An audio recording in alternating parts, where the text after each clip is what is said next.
بسم اللہ الرحمن الرحیم ان الحمد للہ والصلاة والسلام علی من لا نبی بعد اما بعد عقیدہ ختم نبوت کے بارے میں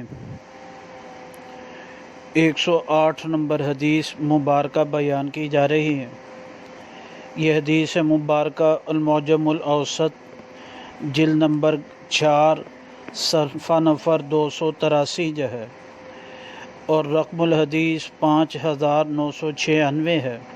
اس حدیث مبارکہ میں آپ علیہ الصلاۃ والسلام نے کی خدمت میں ایک اعرابی آیا اور اس نے آ کے فرمایا ان آمن بک ھذا الظب آمنت بک، اگر آپ پر ایمان لے آئی یہ گوہ تو میں بھی آپ پر ایمان لے آؤں گا۔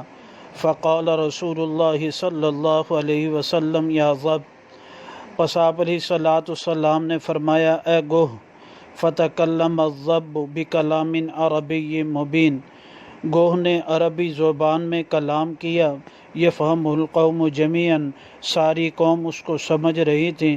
لبیک و سعدیک یا رسول رب العالمین، گوہ نے جواب دیا۔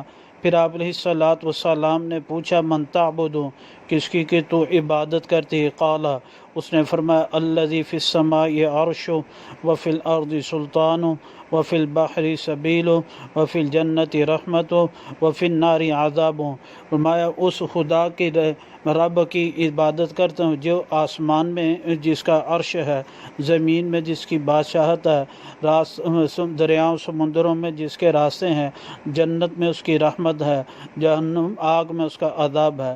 پھر آپ علیہ الصلاۃ والسلام نے پوچھا فمن انا یا ظب، میں کون ہوں اے گوہ؟ قال، آپ نے فرمایا انت رسول رب العالمین و خاتم النبیین، کہا کہ تو آپ جو ہیں رسول رب العالمین کے پیغمبر ہیں اور خاتم النبیین ہیں۔ پھر اس کے اور تحقیق کامیاب ہو گیا وہ من صدق، جس نے آپ کی تصدیق کی، وقد خاب، نہ مراد ہوا من کذبک، جس نے آپ کی تکذیب کی۔